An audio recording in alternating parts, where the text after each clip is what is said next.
everyone. Welcome into the North Georgia Sports Report podcast. Will Cooper, Art Mosley bringing it to you on a Wednesday afternoon, August the 30th. Hope you're all doing well. Art, how are you, my friend? Coop, I am doing froggy today. Doing froggy? Oh, yeah. Please enlighten the people what that actually means. Man, I'm ready to leap, man. I'm feeling froggy. I'm all in, like the Clemson Tigers say. Although I'm not a Clemson Tiger fan. I'm just froggy. Froggy. I got all animal references right now, man. I'm Fired up, which is not an animal reference, but you want to know why I'm feeling froggy, Coop? please tell me. Because we watched on Friday night a fantastic football game. I know we'll get into it a little bit later. This is week 3. We're like in the thick of things, and I couldn't be any more excited. Opportunity to talk to not one, Nope. not two, Nope. but 3 Cherokee County head football coaches this week, man. Why would I not be feeling froggy? That is a good question, because if you're able to talk to half the county in one show, then I don't know what else the people out there could want. So thank you all for joining us on North Georgia Sports Report, obviously. Your home for high school football, high school sports, again, on North Georgia Sports Network.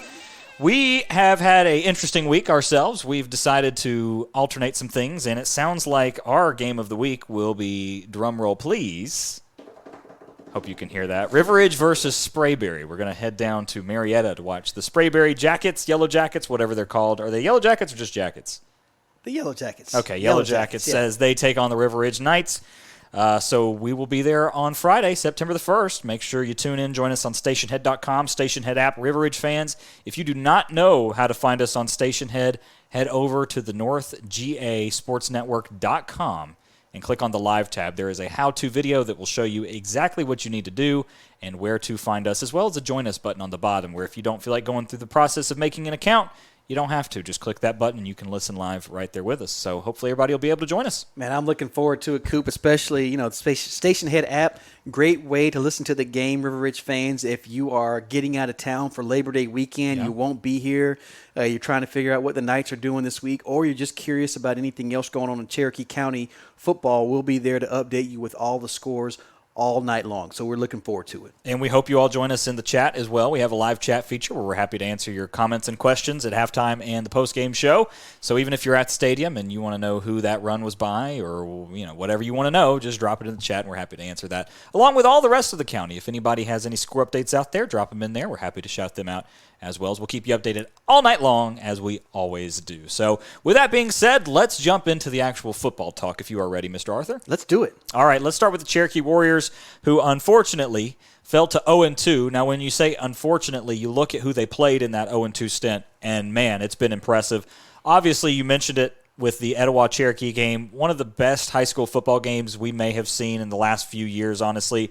It rivaled last year, which was very hard to do because I think even last year that was the best game of the year, was that last year. And it even rivaled what happened 2 years ago, which was, again, one of the best games of the season there, as instead of being decided by 1 point, this time it was decided by 2. Etowah won 28-26. But for the Warriors, a couple of big performances. First, Tanner Savasier, 2 rushing touchdowns. He's really started to develop kind of as a runner, which I don't know if that was on anybody's Cherokee County bingo card. It certainly wasn't on mine. Not on mine either.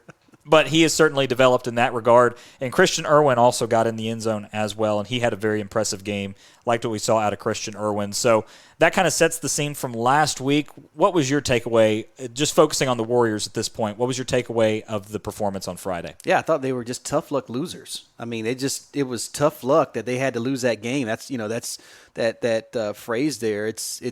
They did a lot of things right. I think they still have a couple of things that bit them in the turnover bug. We talked to Coach Shaw about that last week. As he recapped the Cartersville game, and it bit them again. This time in the red zone, just a couple of unfortunate incidences that they weren't able to capitalize and put points on the board. And I think to go from an okay team to good or good to great, I think those are some of the things that they'll have to focus on. You talked about Christian Irwin, super impressed with him, the way he finished some runs. And then I think a lot of that credit also goes to that offensive line. We talk about guys like Crowley and J.D. Byrne, who's playing both ways.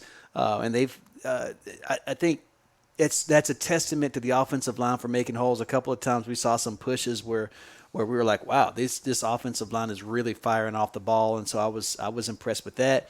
Javon Hobson stood out to me. I mean, I think he was facing double teams almost all night long. And And they the from whether it was Hobson or the linebackers coming in with pressure, they really put a lot of pressure on the Etowah quarterbacks. And I thought they did a good job limiting Reese Weir, almost taking him out of the game last week. Yeah, they really did. They certainly controlled more of the running game than we anticipated, I would say. But I agree with you. I think the thing about the Warriors is, off the top of my head, I remember Etowah had 2 turnovers, and I believe on the ensuing drives right after that turnover, they turned the ball back over to Etowah on 2 of the times that they turned the ball over. They did turn it over 3 times in total with 2 interceptions and a fumble.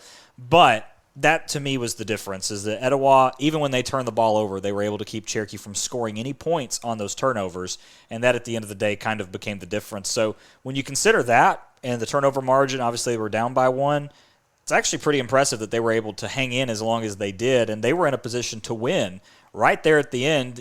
But when you gave Etowah the ball back with 1:10, I think the feeling from our vantage point on the home side of Tommy Baker Field was everybody was kind of taking their deep breaths in while they could before kickoff, because they weren't sure that they were going to be able to stop them. And with Jack Strickland coming in, again, somebody that the county really did not expect to see as much as we have so far, he's certainly impressed. So I understand that side, and I agree with you. I think it's kind of a bad luck thing. Did the Warriors play terrible? Not at all. Did they play up to their potential? Also not at all. I think that, when you see Cherokee in the next few weeks, if you can see them start to really live up to that potential, as talented as they are and as good as they can be, then this will be a very dangerous Warriors team. Yeah, I couldn't agree more, Coop. We saw it's a dangerous word, potential, yes. Because there's an expectation there, but you also have to get back to work and continue to improve. We know that coaching staff will be on those guys and point them in the right direction. And we just hope to see them as they enter into region play, as they march towards region play, continued improvement, because I thought we saw some really bright things, and this is a very talented group of kids. Yes, it really is. It might be one of the most talented teams in the county, if not the area, for sure. This week they will face Woodstock, who also is 0-2. We'll talk about Woodstock later in the show and more about the dynamic in there in particular. But as far as this matchup goes, Cherokee won this matchup last year 34-6. This is obviously one of those rivalries that's been around for a long time. Anytime you have a rivalry with Cherokee, the odds are there's a lot of history with it. And they've played a total of 23 times. This will be the 24th. Cherokee leads the series all-time 13-10. A lot of those wins coming in the last 5 years. For Cherokee, I think the key is for them just to get back to what they do. You kind of hope that they come out fired up, because they have lost a couple of games that people feel like, including us, they were in and could have won. So if you see them come out and really perform and execute well, I would like to see that a lot.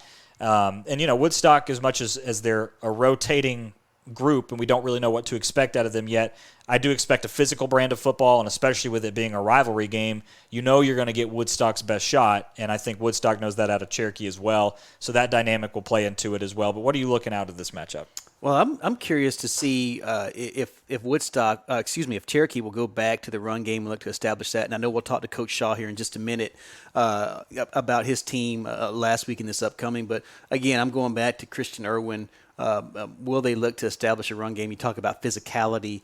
I think that's something that they want to build their identity on. Whether or not Savasier is getting out of the pocket or not, I think their ability to run the football looks like it has a potential to demoralize teams at points. And I wonder, I'd like to ask him, just about that.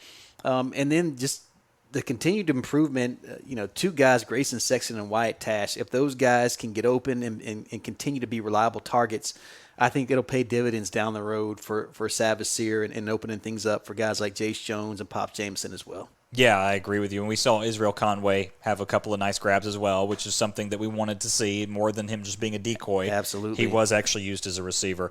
Before we get to Coach Shaw, my power rankings, I have Cherokee at 5. And now I can't remember where I had them. You're going to have to refresh my memory. I was all over it. I feel like I had Cherokee at number 4 this week, Coop. Probably. Yes, I did. Okay, so Cherokee at 4 and 5. Yes. All right. With that being said, let's take a moment and talk to the head coach of the Warriors, Coach Shaw. Coach, thank you again for being with us. Yeah, guys, thanks for having me. Absolutely, Coach. Let's talk about last week first. You guys played Etowah. Came up a little short in that one, but can you tell us about what you saw from your team in that game? Yeah, never quit.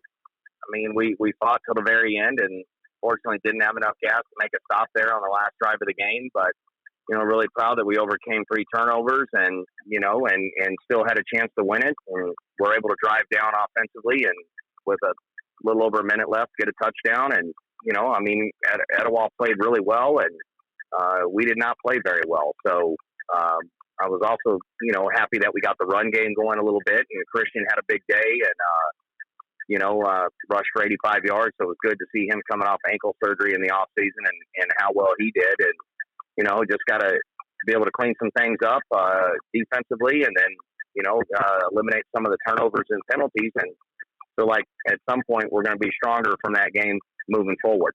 Coach, you talk about the emotions of a rivalry game in general. How do you all allow or how do you control that emotion part after the game, going into next week and maybe refocus? And how has that focus been in practice this week coming off after that emotional game? Yeah, our motto this year has been about the 3 T's, and that's trust, together, and toughness. And, that was what we reminded them when they came in first thing, not only after the game, but first thing on Monday was, to trust each other and believe in each other, and then, to play together and play for your teammates, and then, mentally and physical toughness, which, I thought we displayed as hot as it was. And, so we just fall back on who we are. And I'm not going to say, there was a lot of, it was a tough one to swallow for sure. So, and, kudos to Etowah for making more plays than we did. Coach Kemper and his staff did a great job and their players executed, and it was a tough pill to swallow. There was a lot of emotions after the game, and, a lot of guys on our side of, for our team that were, upset and rightfully so. But, you come back, one non-region game, albeit to a rival or not, doesn't define our season. And all of the goals that we have set for ourselves, are still in front of us. And that was something I reminded our guys as well. Well, Coach, as you mentioned, non-region opponents that are rivals taking on Woodstock this week. Obviously, Woodstock is a little different looking now with Coach Devine taking over the reins over there, if you will. What have you seen out of Woodstock from their first 2 games that you're looking at in this matchup? They've got some explosive players that you've got to make sure you know where they're at, and then and they play extremely hard. And you can tell they're well coached. Justin Pierce is their offensive coordinator. As you guys know, he spent 4 years with us here at Cherokee. So, he's running their offense, and, so we're a little bit familiar with Coach Pierce. But, they're extremely well coached and they play extremely hard. I think Coach Devine, in no time will have them turned around and headed in the right direction. Again, on the phone with Coach Josh Shaw, the head coach of the Cherokee Warriors. Coach, we talked about Woodstock, and now I want to turn the attention back to your team. If there were a couple of keys to success, and I have a feeling you already hit on them earlier in our interview, but specifically regarding Woodstock, what's it going to take for the Warriors to be successful on Friday night as you guys hit the road? Well, we're going to have to do better in the red zone. We're going to have to score touchdowns and not field goals, number one. Number 2 is not turn over the ball, and then number 3 is going to have to keep, in the passing game, going to have to keep everything in front of us and make them try to earn it and utilize long drives if they're going to score on us, as opposed to giving up some big plays, which we did the other night. So, I think if we can do those 3 things, then we'll come out and be successful. Well, Coach, I'm going to tell you, and as always, Coach, you come and answer the bell with us, win, lose, or draw, so we really appreciate that. I'm going to tell you about your comments. I would have felt, if I didn't see the game, I would have felt like you guys, the way you were speaking, you guys lost by 25 or 30 points. And I understand there are no moral victories, and I think you guys have certainly plenty of time, like you said, to turn things around. And I would say if anyone in Warrior Nation was not at the game on Friday, was not over at Cartersville, you got to come check these guys out. Coach, I feel like just as an observer watching your team from last year to this year, you guys are steps ahead of where you were last year. And again, that's just as a fan, not as a coach. I don't know what goes on day to day, but it looks like you mentioned, Christian Irwin coming along well, and your receivers, Tash, Sexton, Jameson, those guys. And then your defenders. We didn't talk about Javon, but he was double teamed almost all night, and you guys didn't make it easy for Etowah. So I'm not here to give you a pep talk, Coach. I'm just telling you from a fans or observers perspective, we were certainly impressed with the Warriors. Yeah, I mean, I appreciate that. I mean, we had, but like you said, there's not any moral victories, and those are games that we've got to pull out. If you're a good football team, you got to be able to close games out. And we just feel like we missed out on, several opportunities that we could have. We had the ball going into drive before halftime, and we fumble. And, once again, we had a 23-yard field goal and a 28-yard field goal. Those are you get the ball inside the 15-yard line, you want to try to punch it in the end zone as opposed to settling for 3. But, that's what the non-region games are for, is for you to have an opportunity to clean some things up and get some experience under your belt, and we do have a lot of offensive skill guys returning offensively, but we're replacing quite a few guys on defense. And so, to get those guys settled in. And by the way, Javon Hobson had a monster game, by the way. And kudos to them and Jack Strickland, because those guys took some shots and kept coming. So they did a great job, and they just made a few more plays than we did. And so we're going to clean some things up and, kind of focus everything on this Friday night and getting back on track and getting in the win column. Well, Coach, we certainly do wish you the best of luck on Friday night. Thank you so much for joining us on the North Georgia Sports Report. We wish you the best of luck as you travel over to Woodstock, and we look forward to speaking with you again very soon. All right. Sounds good, guys. Thanks for having me. And again, a special thank you to Coach Shaw for being with us here on the North Georgia Sports Report podcast. And just for everyone looking for a preview of Cherokee and Woodstock, we will be going over the actual preview of that game after the Woodstock segment. So you're going to want to stick around for just a few minutes, and we'll get into that and kind of delve in deeper to that because, spoiler alert, we do have an interview with Coach Devine coming up as well. So I wanted to get both sides of the coin before we really elaborate on our points, I suppose. Sounds good to me, Coop. All right, well, that being said, let's jump into the Creekview Grizzlies, who moved to 2-0 with a very impressive win over Hillgrove, 9-31. Yeah, the big 31-9 win for the Grizzlies over there at the Den, playing at home. First of all, Coop, I'm going to go ahead and reveal my source, Mr. Rosinski. I appreciate you for keeping us tuned in to the scores there, along with Miss Williams, who keeps us tuned in on the chat. So between the two of them, we've got it. We appreciate having that intel and that info to be able to share on our broadcast. But another big win for the Grizzlies, able to run the ball effectively, able to pass again.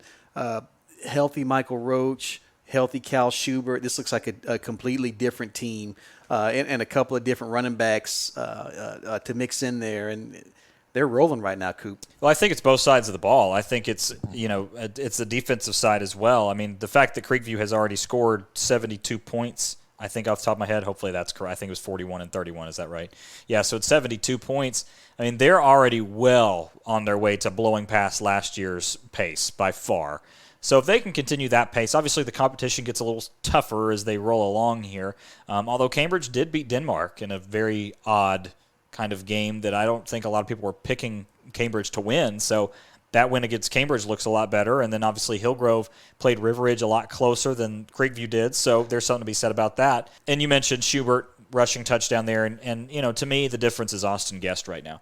I think Austin Guest, with the targets that you mentioned in Michael Roach, obviously we mentioned Schubert, Jackson Stanley, all those guys being healthy now, it has made a world of difference along with his development. He had 3 passing touchdowns to boot, as dominant as he was on the ground over the last 2 games as well. So to me, he might be the total package that Creekview's been looking for to lead the team.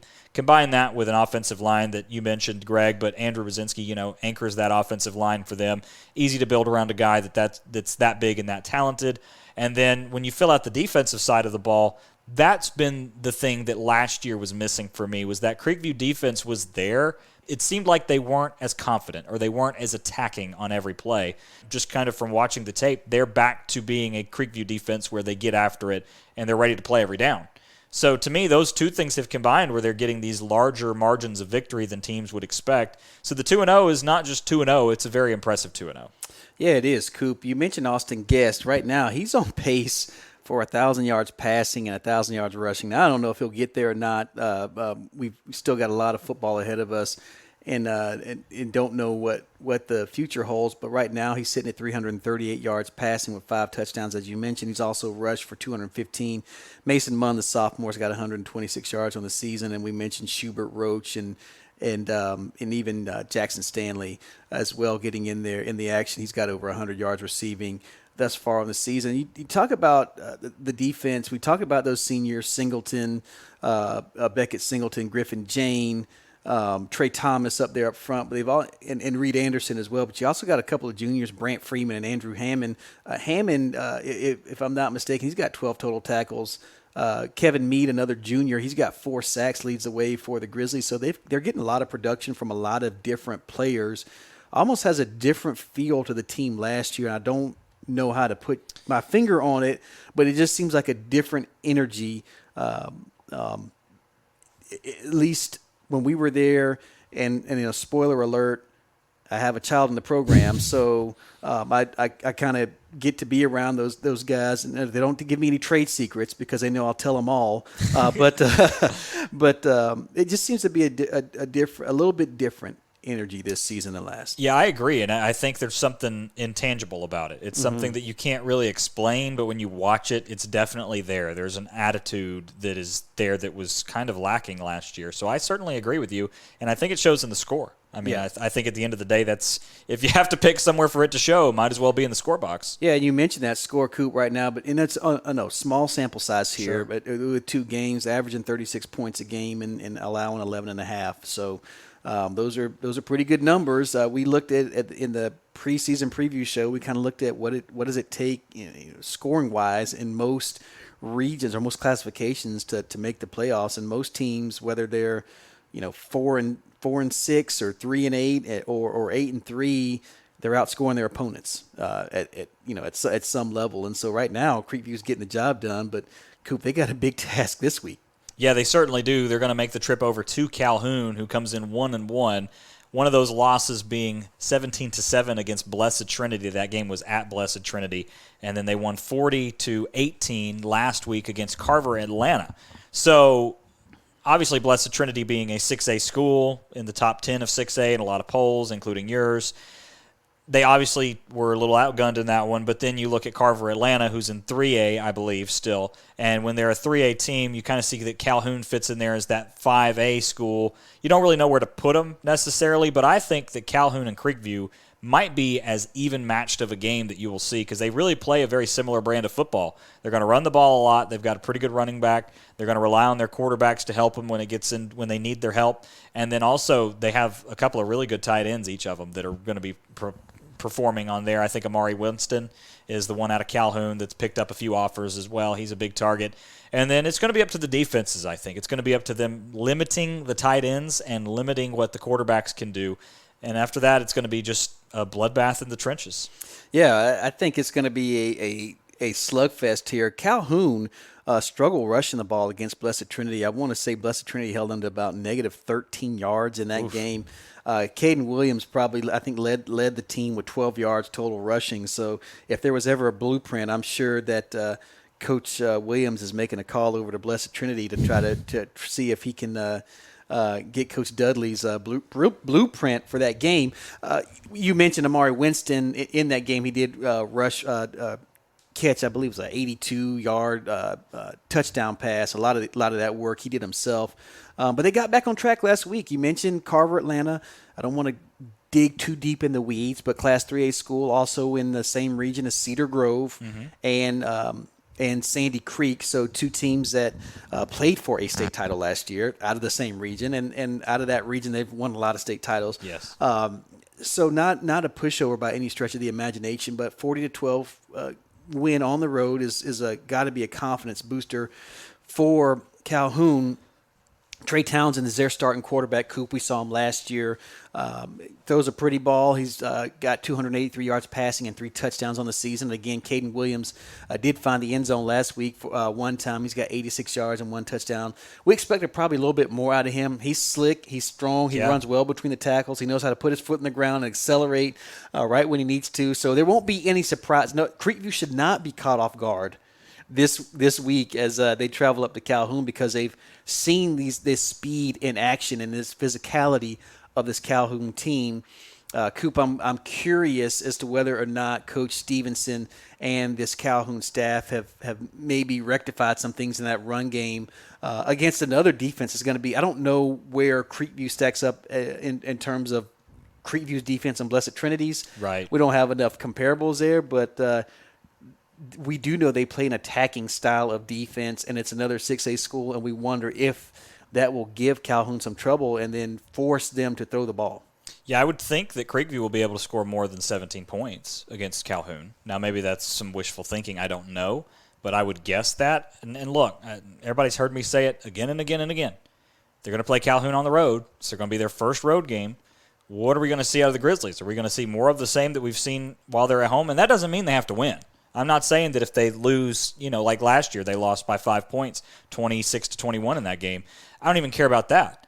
All I'm saying is that if this is another game where you see a lot of procedure penalties and you see a lot of things that are uncharacteristic of Creekview football, and it's just happening on the road, that's been why I've been very cautious about the Grizzlies up until this point. So I would like to see that they just don't even notice that they're on the road, to be honest with you. They're just going to keep carrying on.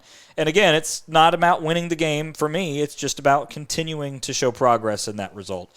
And if they do that, then, hey, I'm willing to come back here next week and eat a lot of crow and say I should have put them a lot higher than I did to start and should have put them a lot higher this week. Well, I can tell you it'll be very evident that they will not be at home on Friday night as they travel and will be playing at Phil Reeve Stadium. And you can bet the folks from Calhoun who made the trip down last year will be out in full force this week, Coop. And I've got Calhoun as a top 10 team in Class 5A. I've got them at number 6 this season. It's going to be a battle. Christian Gregory on the defensive line for Calhoun is sure to make things interesting, along with Christian Smith, linebacker, I think this will be a great test again for the Grizzlies. I'm sure they've got our pictures up in their locker room that they throw darts at every time we mention their records home and away last year. But I went back and did some research. Last year almost seems like an aberration. That home and away split. I went back to the prior seasons and they might have had some penalties or things on the road, but they won games on the road and during Coach Williams' tenure. So again, maybe it was injuries, maybe it was young guys, maybe there could have been a whole host of issues. But this is a more experienced team this year, and I don't expect for the road to be as big of a problem for them this week. Yeah, I think if Creekview does not let the road become as big of a problem for them as they did last year, then this is a team that has a lot of potential moving forward, a lot of potential.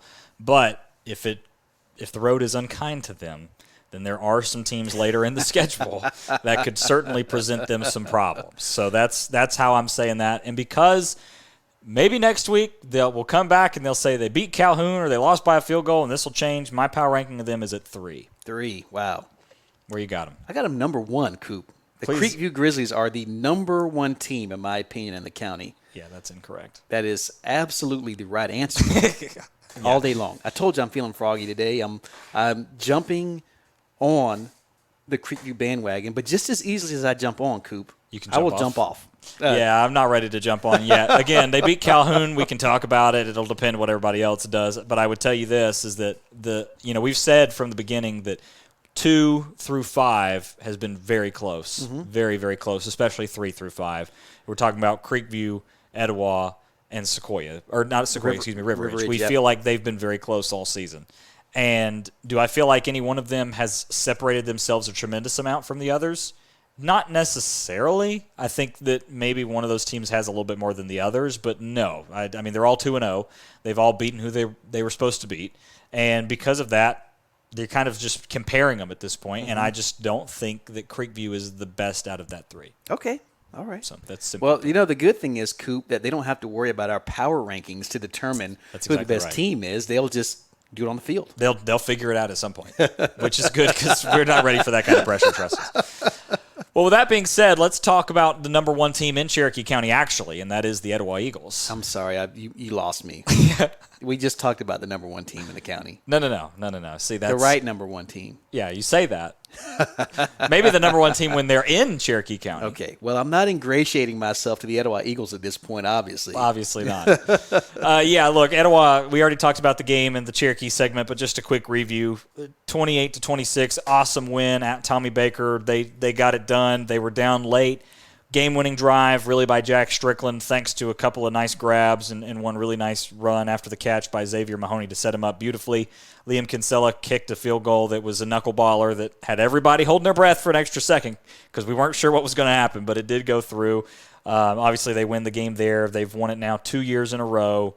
The game's been decided by 4 points over the last 3 years, so about as close as you can get, folks. Yeah. The only way we didn't get into overtime on Friday was because of the missed extra point in the field goal where there was no mathematical way we could get there. But all of that being said, Etowah, very impressive. They did what we figured they would do. I will say that Cherokee limited them more than I thought they would, and Etowah's defense performed better than I thought they would as well. I think both things are true. Jack Strickland, again, we've made mention of this. He was our player of the week last week, but he was just really incredible in a spot where they had a lot of options to go to in that situation, and they went with him, and he obviously proved that he's one of the most talented passers in Cherokee County. Now, I'm not saying that he is the most talented or all around or anything like that, but when he rears back and throws the football, he can just rear back and throw the football. Yeah, yes, he can, Coop. And Coach Kemper talked about him last week. Two-sport athlete over there, plays baseball as well as football. You gotta imagine they're so glad to have him back because you can do a lot more things. We saw a couple of different formations. Strickland and Mahoney was a very interesting connection, as you mentioned. Also, Mason Mancini had some great grabs there. Yeah. Flip the script of the defense. Vinny Pacini had a hit that made me shudder, and we were way up high in that Tommy Baker field. But he is just a heat-sinking missile on that defense, and they played well. I thought defensively they did just enough. There was late in the game, you thought on that last drive they might have worn down just a little bit, but then what happened was the offense had just enough time to make up for whatever. I don't even want to call it a lapse. And it was one of those games where you thought, okay, the team that has the ball last is going to win. And technically, Cherokee, Mosley. Cherokee had the ball last with about 11 seconds left, so right. Not a whole lot you can do there. But you talked about Kinsella, maybe even more impressive by Kinsella, the kickoff after the game-winning field goal where he put in the end zone and forced, that didn't allow Cherokee a chance to return the ball and force them to go 80 yards, and they picked up one completion, and then, after that game was over, Pacini interception. But, man, I was impressed with the formations. We didn't think that Etowah would go out and score 63 points on Cherokee, and we thought it was a slugfest. And my thoughts were that, man, that's a game that right there that Cherokee that's a game Cherokee wants to have, a slugfest, and that's going to give them the best opportunity to win, and it did. Unfortunately for them, and fortunately for the Eagles, right?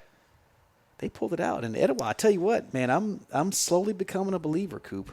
Yeah, I was kind of the same way. I had them at 3 to start. Again, I felt like they were the best between Etowah, Creekview, and River Edge. I feel like they were the best of the 3 coming into this year. Just felt like they added a few pieces. They also ran a honest to God, no joke, literal triple option. They have a triple option playbook built. I don't know how many plays it's got. Maybe 3. Maybe it's fullback trap, outside counter, inside. I don't know. But I'm just telling you, they legitimately have a triple option playbook that after going 5 wide for the first 2 quarters, they come out in a full house package, and we're sitting there going, what? What are we doing here? Yeah, you thought maybe they'd come out in the wishbone next. Man. Yeah. They're just going old school there, but it was a good look. And it was, again, you do things like that, and you force a defense to make reads, and you get an opportunity to get your athletic, talented, all-region offensive player of the year in space and to see if he can make somebody miss. And it paid dividends. It certainly mixed things up. You saw a team that, again, went traditional run formation. When I say traditional, I mean like old school traditional. 80s tradition. And then fast forward, they start out in the shotgun. And it's just so so many things to defend and so many looks to defend. It keeps the defense on their toes, and they've got to be well aware. And Etowah did a great job of calling plays on Friday night. Yeah, I thought so. And to bring up your point about Etowah's defense, I thought that Joshua Harding had a fantastic game, 2 sacks. Jason Pertz-Moy, I hope I said that last name right. I'm so sorry if I didn't. Joining him in the linebacking core was fantastic. Obviously, Smith on the outside, we know him. He's really impressed. They kind of stayed away from him most of the game. They ran more to that, from our vantage point, to the right side of that line and tried to stay away from him for the most part. The defensive line, I agree. I think on that last drive, you kind of saw him get gassed just from that big Cherokee offensive line kind of lean on him for the duration of the game. But then the secondary was big when they needed to be. You mentioned, obviously, the interception by Pacini. DaVinci Allen, who's playing corner for them this year, he also had an interception. A big one to thwart a scoring drive at the goal line. Right, yeah, and then the forced fumble there that we didn't really see who necessarily recovered it. There were a bunch of Eagles there that forced it and recovered it. But at the end of the day, I like what I saw from Etowah.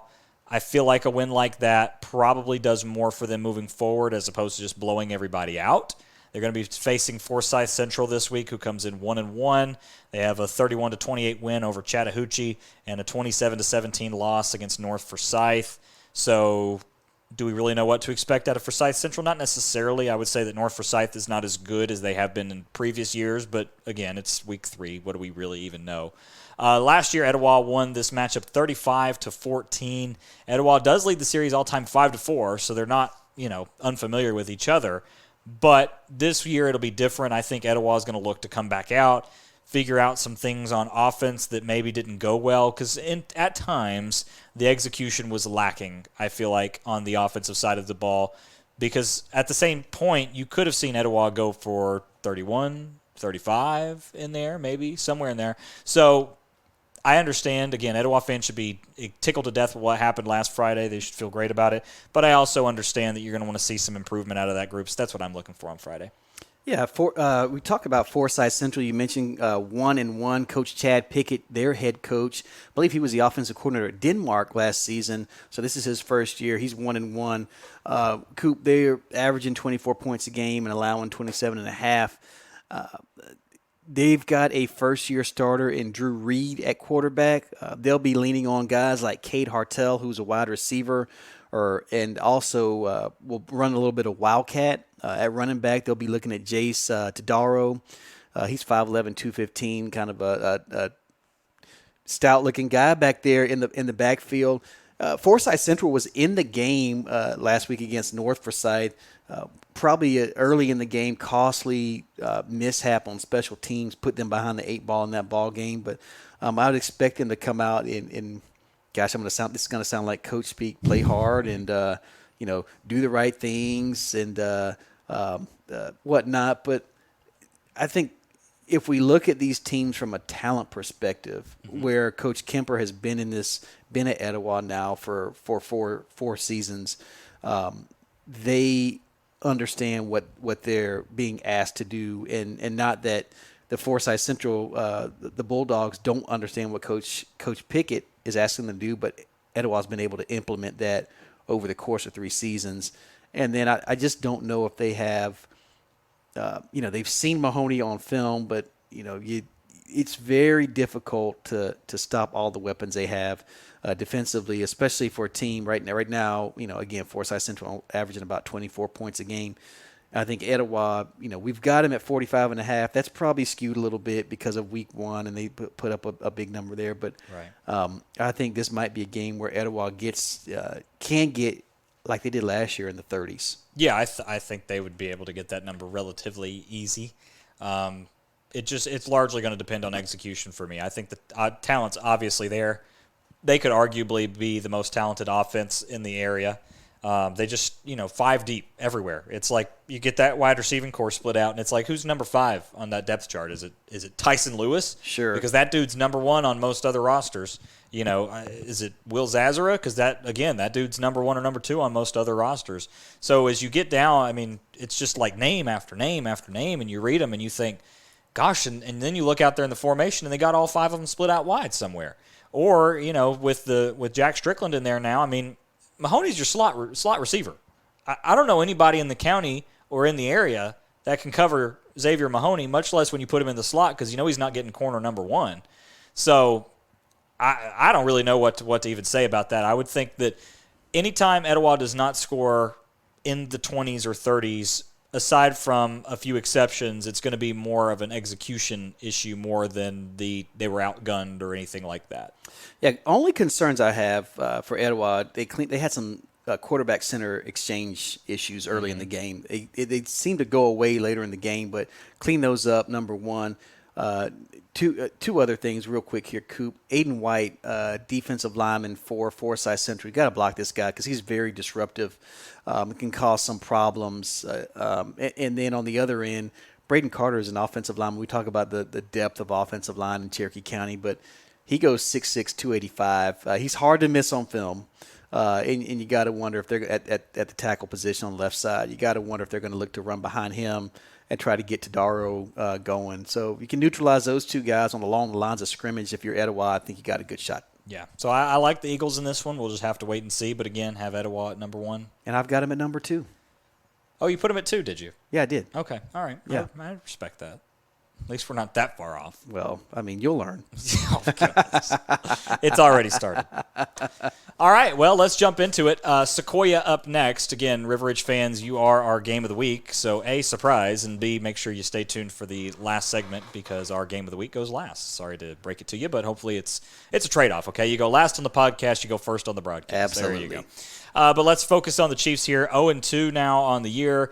Just like we talked about with Cherokee, you look at the 0-2 record and you go, oh boy. And then you look at who they played and you go, okay, well, it's 0-2. They played Raven Gap 39-6. Gap won that game. The only time Sequoia scored was on a Will Rajecki rushing touchdown. Again, so sorry if I butchered that name. Hopefully that's how you pronounce it.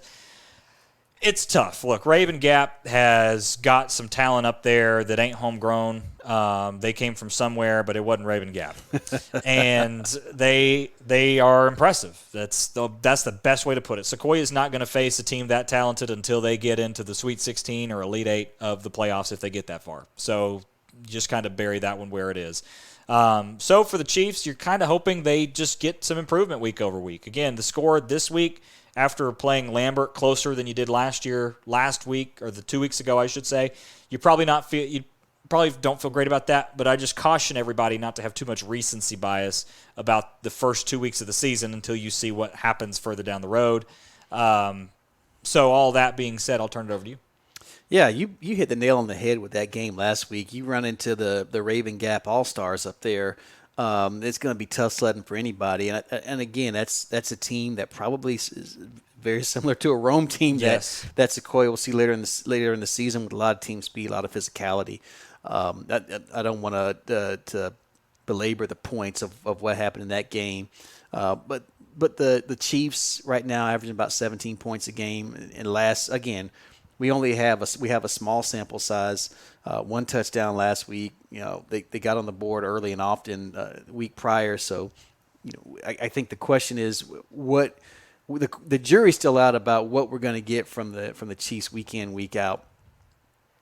We do know that this week the Cedartown Bulldogs will be visiting Skip Pope Stadium, and they are smarting after a loss at the hands of Class 2A Callaway. And Callaway exacted a measure of revenge on Cedartown as Cedartown won that game last year. So it opened some eyes. I had Callaway, not to pat myself on the back. This is not a victory lap here because I had Callaway ranked as a number 1 team in Class 2A. Now, a lot of people don't agree with me. And of course, if I did everything everybody wanted me to do, then, well, I wouldn't do a lot. It wouldn't do a lot. I wouldn't do a lot. You're right. Absolutely. So you got to think this Cedartown team has been through a very enthusiastic week of practice is the way I'm going to put that. They graduated a lot of talent off that team last year that made it to the state finals. Harlem Diamond, one of the running backs, Patrick Gardner, the big fullback. They're breaking in a new quarterback, Drew Ledbetter. He's passed for 168 yards, which is interesting because we've also known Cedartown as a running team. So expect to see guys like DeMarcus Gardner back there. Tay Harris and Isaiah Johnson, not DeMarcus Gardner. We'll see him in the backfield. We'll see Gardner at receiver and in the defensive backfield. But They've got a couple of active defensive backs. Tay Harris, again, we'll see both sides of the ball, and Taji Neal, probably their best playmaker on either side of the ball as well. So the Chiefs will have their hands full in terms of guys that can make plays, but in terms of the experience that this Cedartown team lost, I got to think Sequoia matches up a little bit better with them this year. My question is, Coop, though, we've seen them, and perhaps because of the types of games they've been in, Sequoia, we've seen them go to the air a lot more this year than we have historically. And I just wonder, in this game against Cedartown, who we believe is going to be running the ball more than throwing it, will the Chiefs go back to that ground game and look to maybe take advantage of a smaller Cedartown team up front? I would think yes, within reason. Here's what I would say is that Sequoia, having adapted the shotgun formation now, it does allow people to get outside more and opens up things a little bit, and I think that they've welcomed that and gotten some looks that they like. On top of that, when it comes to Cedartown, you would feel like Cedartown's going to watch the tape and say, well, we can just stop them from running. Now, I don't know the answer to that necessarily, but my concern with Cedartown coming in is know thyself, and that's Cedartown knows thyself because they know you, and that's going to be the problem. Is that they're so similar in what they do. Again, this last year was a 35-0 win, but Cedartown just burned clock. I think this game was over in like an hour and a half. Seriously, right. I mean the clock never stopped. They ran just nonstop. So coming into this one, I like Sequoia's matchup in this one. I actually don't even think it's out of the realm of possibility to see Sequoia with a win over Cedartown. And Sequoia's at home. But Cedartown is still incredibly talented. The one thing we didn't talk about is their 1-point win over Rockmart. Again, is Rockmart really that impressive of a team? That's up to you to decide. But it is a huge rivalry. So you know that they're going to put their best into that. That's a big-time game over in West Georgia. So I don't really know what to make of Cedartown coming into this one. I don't think, like you mentioned, they have a lot of missing pieces. They're certainly not as good as they were last year. I think Sequoia could be primed to win this one. And if Sequoia does win this one, it'd make you feel a whole lot better about where the season is going. Now, again, you don't want to panic if you go 0-4 because look at who Sequoia scheduled on the out-of-region schedule. But it would just make things a lot easier being 1-2 instead of 0-3 and facing down the barrel of 0-4. Sure, and then again, we look at their opponent's record, a stat I like to keep track of. It gets a little bit harder as the season goes on, but right now, Sequoia's opponents are undefeated, 4-0 on the season. So take that with a grain of salt, or however you want to look at it. They've played some tough competition. I know that Coach Teeter is probably not going to use that as an excuse for his men as they get ready for battle on Friday night at Skip Pope. But I agree with you, Coop. I think this is a game that the Chiefs can win, and I won't be surprised if they win this game by 7, 8, 9, 10 points. Really? Yeah. Yeah. Yeah, I mean, I could see it being a possession. I don't know that I would go 10. I think that might be a little stiff, but okay. I agree. I certainly think it's winnable. And just for some context, you mentioned Rockmart. They lost to Cedartown by 1. Rockmart beat Cass last week by 1. Okay, yeah. So again, it's just for some reference, maybe. Right, and Cass lost to Rome 35-0. Yeah, well, so I mean that's Rome is Rome, right. As I've said for years now. So yeah, I mean, I don't really know. I think Sequoia, again, with the defense and with the way that they've been playing, I wouldn't be surprised if they do pull out a win. And I think a win here would be again, you don't want to put too much emphasis on one game, but it'd make you feel a whole lot better. Yeah, and again, don't expect for Cedartown to come in here and roll over. I'm sure they've had a very spirited practice this week after last week's result. Yeah, absolutely. I have Sequoia at number 2 in my power ranking. I do not have them at number 2. I have them at number 3, Coop. Number 3? Yeah. Okay. All right. So right now I have Creekview, Etowah, Sequoia, Cherokee. Yeah. I got to rethink now. I got Etowah, Sequoia, Creekview, and then Cherokee at 5. Wow. Okay. So there you go. All right. All right. Well, with that being said, let's move into the final team on our rundown before our game of the week. That is the Woodstock Wolverines, as they are 0-2 on the year. However, they did play a very good Hiram Hornets team, as you mentioned, a top 10 team in 5A according to the Turd Ferguson Report rankings. I would happen to agree, given the amount of talent they have around. Woodstock lost this game, by 24 points. It was 38-14 was the final, but when you consider the opponent and how Woodstock played in week 1, there's a ton of improvement you have to like in that score just by itself, even if nothing else mattered. Including the fact that there was another Renninger to Lynch passing touchdown. That connection continues to prove fruitful for the Woodstock offense. And they also scored a defensive touchdown, I believe, on either a fumble recovery or a pick six. I think somebody will have to clarify that for me. But with all that being said, when you turn the attention to this week, obviously they're going to face Cherokee, becoming a rivalry. We mentioned Cherokee leads the series all-time 13-10. Cherokee won this matchup last year 34-6, blah, blah, blah. All that to be said, when you consider this game, I think Woodstock wants to make it close. And by the end of, by the fourth quarter, into the third quarter, you want it to just be within striking distance because you don't know what kind of mistakes you might be able to force Cherokee into. Yeah, Coop, we've seen that scenario that you mentioned when Etowah, it was about 3 years ago when Etowah came to visit Cherokee. And I think Etowah was in the game late, and at that point, they start to gain confidence, and the favorite in that game, which was Cherokee, things get a little tight on that sideline. And I think that same, that's a formula for any team that's looking for their first win of the season. But Woodstock, they've gone several games without a win now. Here we are, and they've got to get something to go right, and they've got to be in the ball game at that point. You mentioned their effort on the outing last week against a very talented Hiram team. They've got 3, 4, 5 guys that are going to be playing high-level college football, so these aren't some scrubs that they ran up against last week, or the last 2 weeks for that matter, as their opposition is also undefeated on the season. So and we'll talk to Coach Devine about this in a few minutes here, but the improvement week over week, you talked about Renninger, that's something that looks like it can be a viable connection, at least for the rest of this season while these two guys play out their senior seasons. And Coop, they've got a couple of new players, new faces on there that we'll make sure we ask Coach Devine about. I don't know what the answer is. There's no one quick fix for any team that hasn't won a game, but you've got to start correcting your mistakes. Again, it looks like on paper I thought Hiram might be better than Osborne. So the result this week, I was like, well, this is not what I expected. I realized that Hiram is 5A and Osborne 7A, but and we'll talk about Osborne later in the year, but it's not your mama's Osborne, right? They're a little bit more talented over the last couple of years. I'd like to see Lynch get a couple more receivers involved, and as he gets comfortable with them and their route running.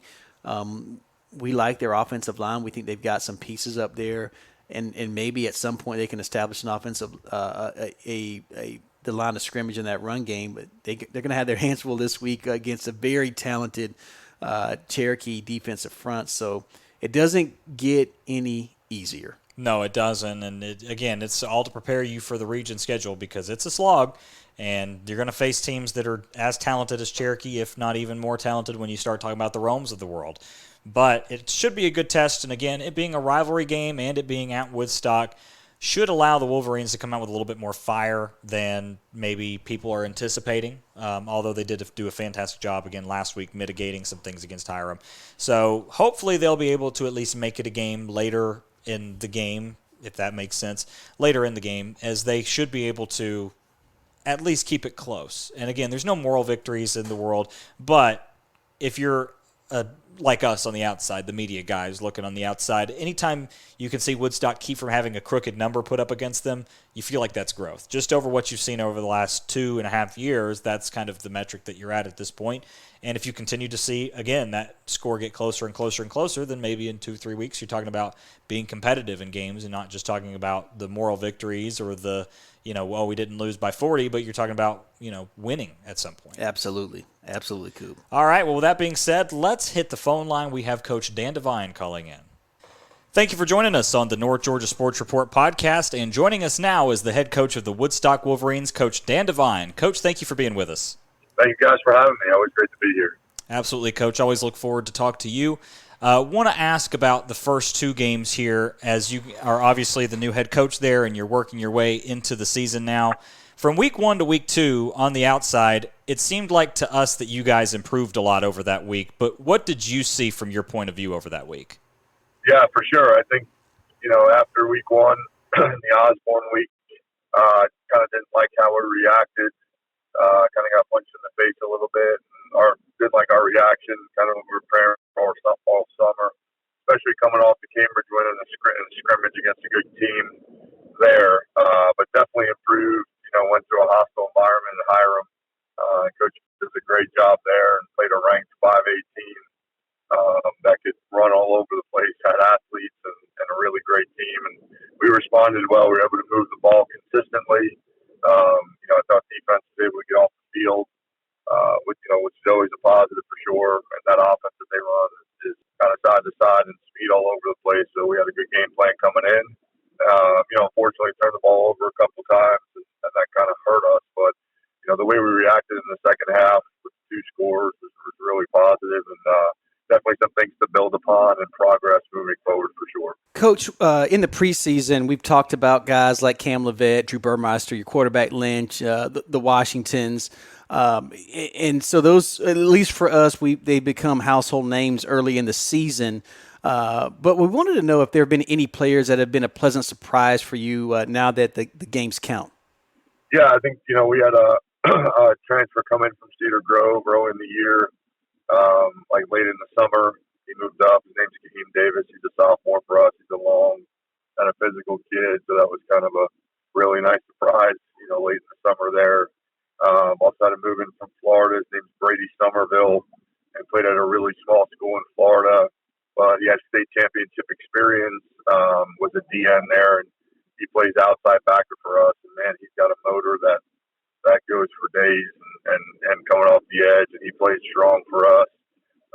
One of our seniors, Tobias Sally, is our strong corner, and Tobias is kind of not the tallest guy in the world, but it's just his fight, and he's one of our captains, and just what he brings to the table every day for us, leadership, and also on the field, for sure. So I think, those 3 kind of embody what we're trying to do. The cool part is 2 of them are seniors, one of them's moving forward. But we're looking forward, to the future too. The future looks bright. Washington is a kid that we brought up as a freshman, has given us some minutes and some time, and he's the younger brother of Tate and Nate, who played for us, and so it's a family affair. But just really got good minutes from him and solidifying our roster. So both seniors and the future looks bright for sure, and I think that's a positive also. Well, glad to hear that, Coach. And on that note, I wanted to ask, as you move further into this season, what will be your measuring stick to determine successful play week over week? Yeah, just kind of like this week, when we met and we met with the kids as a staff, just progress, going from one week to another. We play another good team this week in Cherokee, and Coach always has those guys well coached, and just to see progress on both sides of the ball and special teams, and what that means for us is now taking the next step, and we got a little bit closer now, moving a little bit closer this week, and hopefully turning those into wins instead of losses, and keeping games close, learning how to finish. Learning how to finish a half and not turning the ball over, similar to last week, and learning how to finish a game and possibly getting close and maybe learning how to win one or a few here. So, and that's the beauty of what we do. And what I've told my coaches is, that from week 1 to 2, we saw that progress. And now we just have to really continue, learn how to practice. The kids have learned how to practice for us also. And, we kind of go fast in practice. We kind of don't mess around, and we're in and out probably about an hour and 30, hour and 40 minutes. So they've learned how to take that each week and really getting better with that. And it's really all I can ask for. Hopefully those, translate to wins, but just really, progress every day is what we say. We've done that, and I'm pretty proud of that. So. Again, on the phone with Coach Dan Devine, the head coach of the Woodstock Wolverines. Coach, you mentioned Cherokee, your county rival and opponent this Friday, as you'll welcome them to Woodstock High School on Friday night. It's a team that I believe you're familiar with from your time at Etowah and your time around as a coach. What do you, not necessarily, what problems they present, but you touched on this a little bit, but if there are 3 keys to victory or 2 keys to victory for you guys, what would you have to do well to be successful on Friday night? Yeah, again, Coach Shard does a real good job. They're well coached and they're kind of slinging around the yard real good. Good quarterback. It's funny because my last few years at West, we played them as well.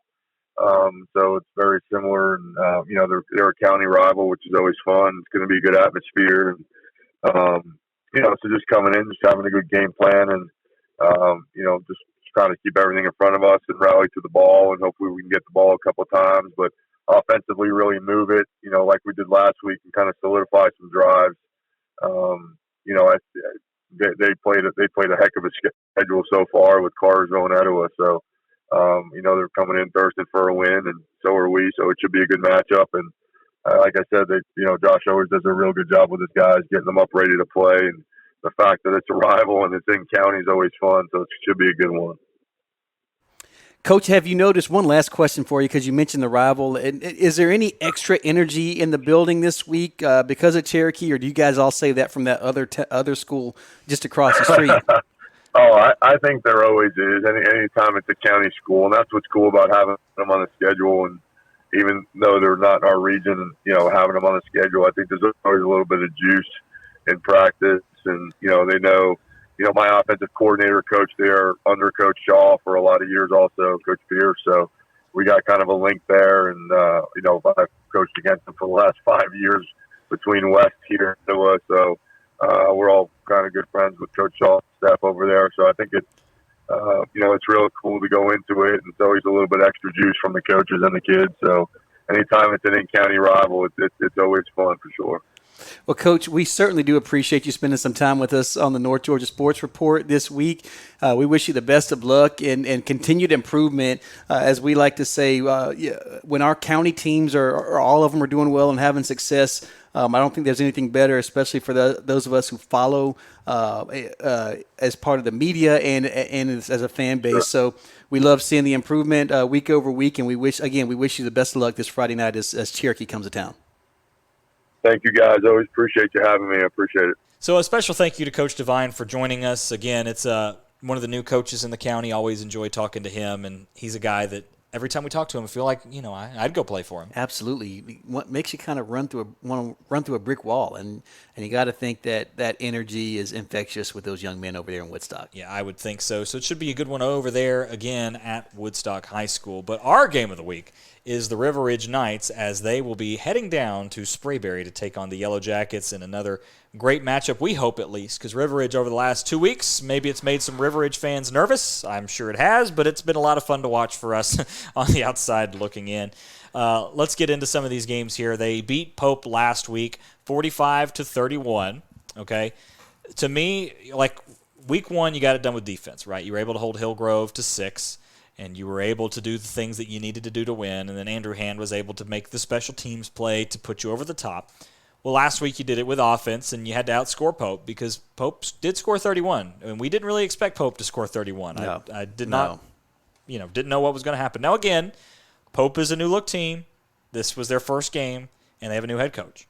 So who knows what Pope's going to end up being. But from the outside looking in, that score of allowing 31 to Pope was shocking, to say the least. And Pope came on strong at the 2 minutes before half and 2 minutes after half. So those margins were interesting.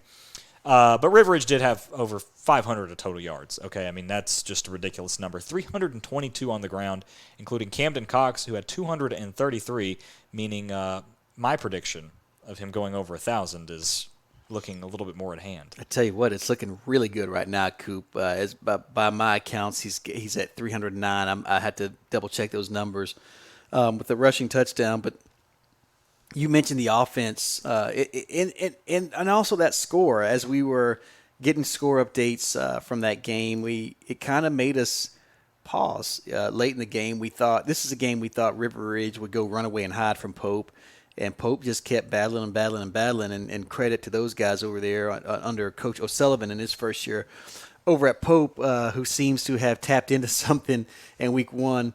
But you got to, you turn your attention this week to a Sprayberry team who was extremely talented. You mentioned, Coop, this game last year where River Ridge did win. It was a close game, 44-42. Yeah. So a lot of points. They graduated a lot of experience, did Sprayberry, but they do bring back a very talented receiver and Mark Manfred. He's also going to line up at cornerback as well. So making it difficult in this River Ridge passing attack. It's starting a first-year starter at quarterback, Duckett, and he's only thrown the ball 17 times for 100 yards. You better believe that Jason Pitts is going to get the bulk of the carries, 28 carries, 219 yards, and 4 TDs on the season for the Jackets. Last week, victorious over Paulding County, 37-14. I don't know, again, where your barometer is, where that win looks like for them, but I think this is a Sprayberry team under Coach Vavra who's been to the playoffs a few times. He's built a culture. He's an old offensive line coach. There's some toughness there, offensive lineman, excuse me, but there's some toughness there that goes along with that, and these kids play hard for them, and River Ridge is, in my opinion, is going to be in another dogfight this week, and like you mentioned, the phases of the game, they better bring all three this week, Coop. Yeah, it's funny because when we talk about that game last year, it's kind of shaping up to be that way this year. Now, I don't know that we're going to see 45-42. I mean, selfishly, I kind of like to call high-scoring games. I think it'd be fun. Now, I bet River Ridge fans would like a little bit more distance than that final score. But, look, Sprayberry 2-0. You mentioned this, 31-30 win against Campbell. How impressive is that? Don't really know. Campbell's 2-0 after beating Kennesaw Mountain. So, hey, who knows exactly what that actually means at the end of it. And then a 37-14 win against Paulding County. So, again, what does Paulding County really mean? I don't really know. I mean, this is week 3, folks. It's like they've played 2 games, and you're counting one of them against them. So, right. Who knows, okay? So, all of that, I would say that we don't really know entirely what to expect going into this game. You mentioned how close it was last season. These two teams are fairly familiar with each other, being old region opponents at a time. Sprayberry does lead the all-time series 4-1, but again, that was back before the Coach Collins era and back when River Ridge had some issues getting started as a school. But on top of all that, I do like where the Knights are at in this one. They're obviously going to be going to Sprayberry, so we'll be interested to see how that environment is. I've never been to Sprayberry before. Interesting to see the environment there and how raucous the fans in Marietta will be. Yeah, Coop, the only experience I have with Sprayberry fans are on the basketball court, and it wasn't an extremely hostile environment over there, but football might be a little bit different. Going on the road, I think one of the things that they'll like to do, and we mentioned this a little earlier in Camden Cox, but establish the line of scrimmage, and you've got at least three experienced guys, and Tomas Perez, Joe Hornbuckle, and then, of course, Big John Faletra, that anchor that line of scrimmage for the Knights. Can they get Cox going? I'm interested to see that. And then how will they use Coughlin? I mean, I think right now primarily he's been used as a receiver, but he's a guy that can line up in a couple of different places. And Grant Hollier got back in the action last week, so you got to think that's a comfort level for Spector to have what we consider his top receiver. Because I think we probably discount this a lot, but I think they miss Jackson Head. Oh, yeah. I mean, I'm sure they do. And the thing about Hollier is that he's as big as Jackson Head is. Maybe not – he's as tall. Maybe not as heavy, but he's as tall. Right. So having a big, tall receiver on the outside certainly helps. That's for sure. And then you compare – you add in Nick Bryant, who's a guy that has really come on as of late. He's got 6 grabs, 44 yards, and a touchdown to go with it. And then you figure Isaiah Coughlin, you mentioned him, mostly a receiver, but he can play, maybe catch some passes out of the backfield somewhere in there. They have options, okay? That's kind of the point of this. I don't know that you would use Coughlin as much of a running back just with how successful Camden Cox has been so far. I mean, he's doing everything you want him to do, so I don't know why you would take the ball out of Camden Cox's hands unless there was some specialty thing that you felt like maybe Coughlin was a little bit better at as a runner than him. But I think Cox is probably the three down back. I think he's their first, second, and third down. And it shows in his carries. I mean, he's got 41 carries, and you mentioned the yardage at 309. I mean, 41 carries over 2 games, folks. That's almost over 20 a game. Yeah. He's getting a lot of carries. Yeah, he's putting the work in, Coop. That's for sure. And as a sophomore, he's getting these carries. So the future is bright, hopefully, for these guys. Yeah, it is. I mean, you look at, and again, not to be too forward-looking, but Ethan Spector's a junior. You're going to get him back. Camden Cox, the sophomore. And then on the receiving corps, Sam Vincent, sophomore, Grant Hollier's a junior, Nick Bryant's a junior. You're going to miss Coughlin next year for sure, and Andrew Hand next year for sure. But on the offensive side of the ball, the only thing I will say is that the offensive line is going to be different because you're going to lose Fletcher. You're going to lose some of those guys you're talking about, Daniel Green. You're going to lose some of those more experienced offensive linemen. That will take time to replace, and that's especially those guys, dude, that impact they have. That's not something you just find every year. Absolutely. So, but fortunately for Coach Collins, that's something he's got to worry about next year, not this year, because he does have those guys at their disposal and at their use this week, and you better believe they'll be looking to establish a line of scrimmage on the road. I tell you what, Coop, I am curious. I am curious about this Sprayberry team. I've got them as a small favorite at home. Do you really? Yeah, I do. How small? 3 points. 3 points, yeah. I don't know that I could pick against River Ridge if we did pick them. I would think you probably still have to give River Ridge some benefit of the doubt. But I also see where you're coming from. I mean, Sprayberry is very young, very talented, hard to nail down what they're going to do, hard to nail down how River Ridge will react to that. River Ridge obviously has been a little bit better attacking on defense, but they have given up some points. I mean, last week they gave up a lot of points to Pope.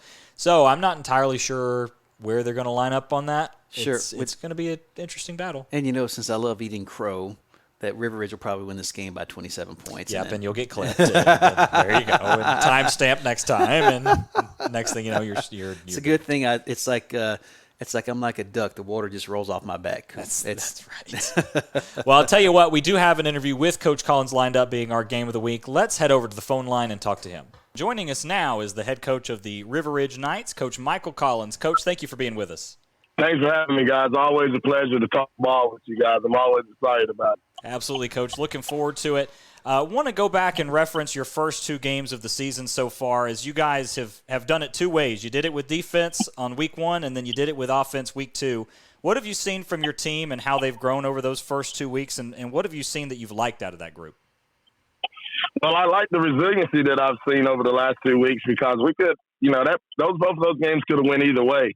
And our guys fought for 4 quarters in both of those games, and it was an offensive struggle out there against Hillgrove, but we were able to make a play late in the game. And then that Pope team got a hot quarterback with some good players on the flank and started putting up a lot of points. Again, we had to kind of tough it out. I would say there were 2 gutsy wins. So I've learned that there's times we can play defense, and there's times we can play offense, and there's times we can play special teams. So I'm hoping that I'm hoping that we put all 3 of those together at some point this season and have a really good football team is what I'm hoping. Coach, that's awesome. You got the 3 phases of the game figured out, or at least in different games here. One of the players for us, a couple of players, one Andrew Hand with the big punt return in week 1, but last week one of the players that Will Cooper and I were excited to talk about. Camden Cox had a big game, and on the season, he as a sophomore, he's already rushed for 300 yards. We understand he's a different type of running back than Amir Morrison, who you had in the past. But what does the future hold for a young man like that? And tell us a little bit more about Mr. Cox. I think somebody on this show predicted that he was going to have a breakout season. Bet I did. I'm not going to say it. I'm not going to say it. I'll take the credit. I don't have enough good things to say about this thing. I can talk about him all day. He's got a good body type. He's a kid that's going to weigh in at about 185, 190. And he's got long speed, which has been on display a little bit last year as a freshman, but a lot more this year, sophomore. Some long runs where he kind of destroyed some angles. And I'll tell you what else he's got that he probably hadn't been able to display yet, but hopefully he will in the future. He's got some great hands coming out of the backfield as well, and he's a really good route runner. And I think he's got some ability to run with power, and he's really worked hard in the offseason. He's developed a jump cut, and he's also got an opportunity where he can put his foot in the ground and make people miss. So he's got a lot of tools in his bag, and he's starting to slowly bring them out. And for him to be able to do that as just a sophomore, I think it's going to be exciting to watch him continue to develop. And I love him. He's a gym rat. He loves the weight room. He's eager to learn about football. He's working really hard on his pass protection. And I think we're going to be able to see a complete back by the time he graduates. And it's going to be fun to watch. Well, Coach, I want to turn the attention to the other side of the ball and special teams and talk about Andrew Hand for a minute. He's obviously a guy that's been a starter for you guys for a few years now. It seems like we've been calling his name since the entire time I've been doing this. But, he's a guy that's very special. Obviously, the punt return touchdown got the attention of the state. What can you tell us about him as a player when it comes to the behind-the-scenes stuff? He's a leader by example. Sometimes it's rare to have a kid that is like a skilled kid, a cornerback that's a true cover corner. Also be like the tough guy in the weight room that's pushing the guys in the weight room. So he kind of does those intangible things. He's a leader by example. He's a two-sport athlete, two-sport star. So he's been doing some great things at River Ridge, and we've been blessed to have him at our school, and he's going to play a lot of good football for the rest of his life. I think this guy is the limit for him.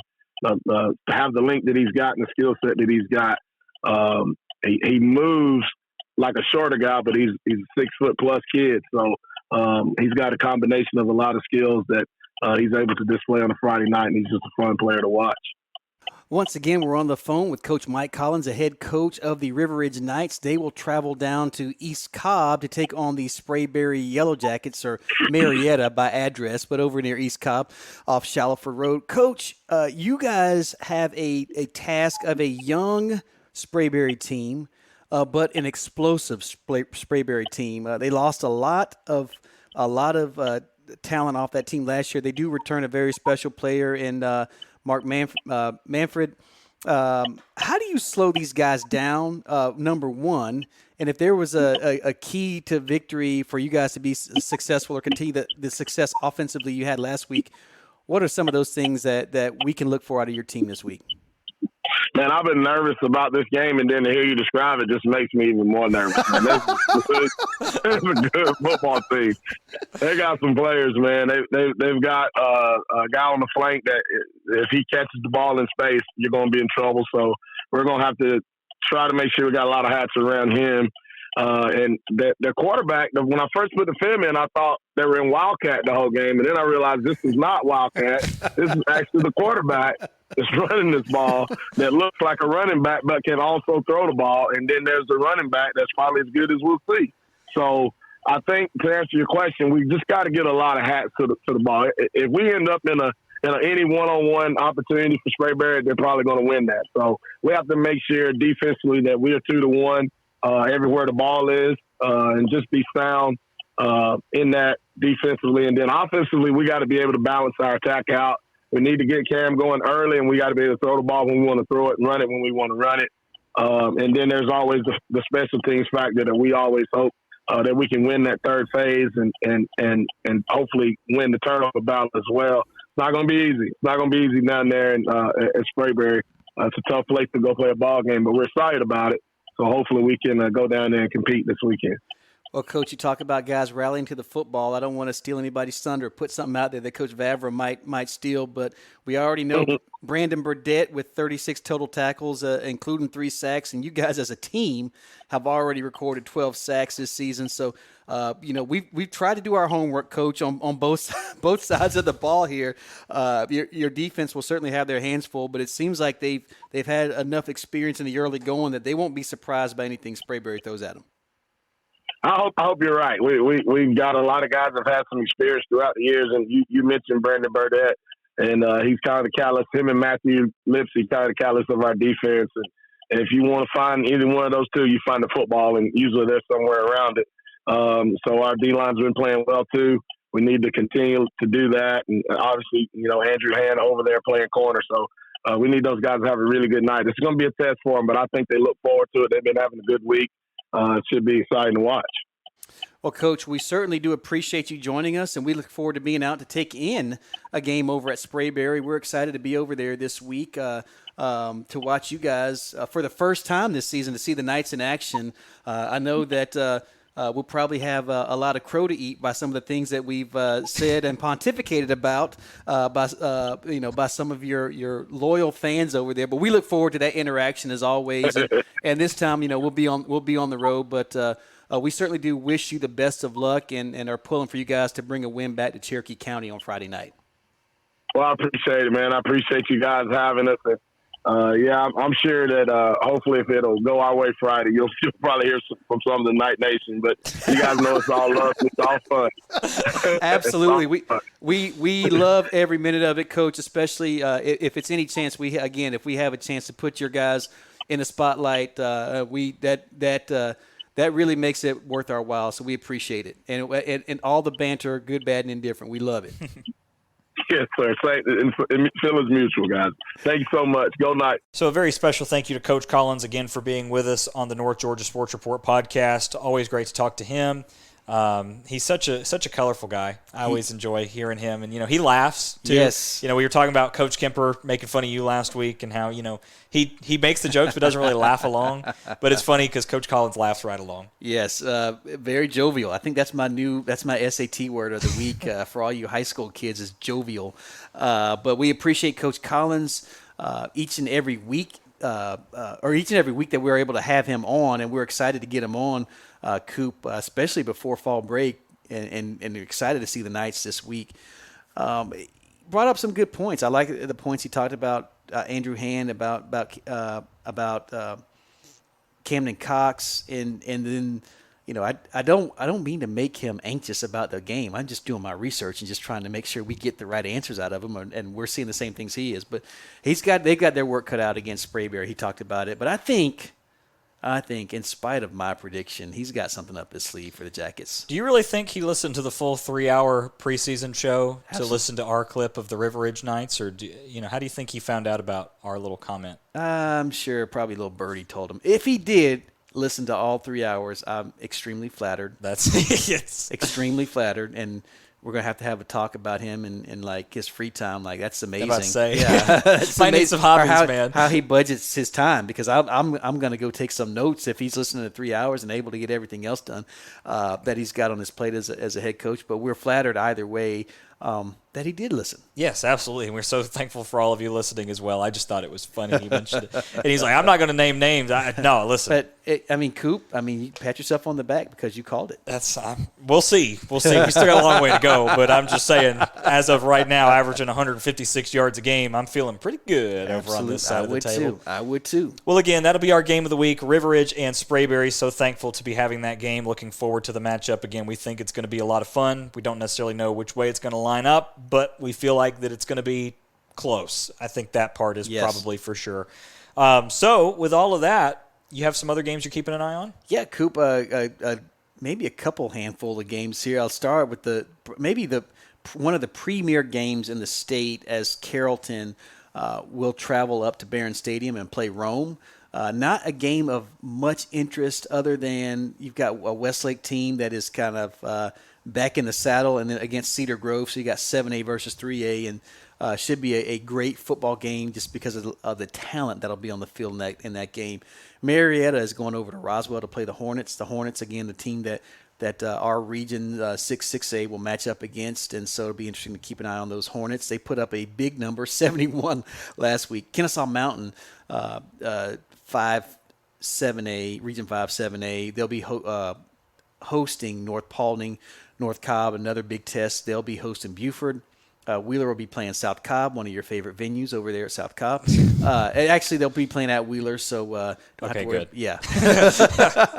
A game of interest for our broadcast partner, Mr. Zach Gross, as a rivalry game, as West Forsyth will host North Forsyth. North Forsyth won the rivalry game last week against Forsyth Central. They'll have West Forsyth this week. They'll be on the road. South Forsyth will be playing North Oconee, a very talented North Oconee team. Should be interesting to see them take on Class 7A South. Allatoona will be over at Cartersville, a team that we'll see. Teams in our region, 6A, will see early and often once region play kicks off. Alpharetta is going to be hosting Cambridge. Kell will be down at Pope. Cass will be down at Drew High School. That game will be played on Saturday. Pickens will be playing Fannin. Be an interesting game. That will be. The Dragons versus the Rebels. And then finally, Coop, I'm going to leave Lumpkin County all my games to watch because I questioned the Lumpkin County Indians last week. Was it a one-hit wonder, or were these guys for real? Because they had not had much success, if at all, last season. Started red hot. they'll be facing Franklin County, a team I'm sure they'll be a heavy favorite against this week. But I'm going to keep my eye on the Lumpkin County Indians because that was an amazing turnaround season last year. I'm tired of you sleeping on Lumpkin County, man. I'm a big fan. What can I say? But, of course, we'll keep an eye on all those games as well as all the Cherokee County games going on. So if you don't have any plans on Friday and you don't have anywhere to be, make sure you tune in and join us on the Station Head app, stationhead.com, especially if you are a River Ridge Knights fan. We are looking forward to being there again to cover River Ridge for the first time this season as they'll take the trip down to face Sprayberry. And we are looking forward to having that on the North Georgia Sports Network. Again, Station Head app, stationhead.com. Head to northgasportsnetwork.com and look for the live tab. If you don't know how to find us, you can find us all right there. And Coop, we don't know if they'll be listening, but any Sprayberry fans, we certainly welcome you into the broadcast with us this week and hope to provide equitable and fair coverage for that game on Friday night. We are the North Georgia Sports Network, so we're not the Cherokee County Sports Network or anything like that. So we do try and be somewhat fair. I mean, I don't know if our own bias sometimes sneaks in, but we do at least try. I would hope. Anyway. Absolutely. Let me say this: if you get it, it's not going to be like Coffeetown High. There we go. It'll be better than that. Right. We won't be calling out Reptile Henderson or anything like that. No, I don't think so. Well, folks, again, thank you so much for being with us. I've been Will Cooper along with Art Mosley. We'll see you all next time. Good night, everybody.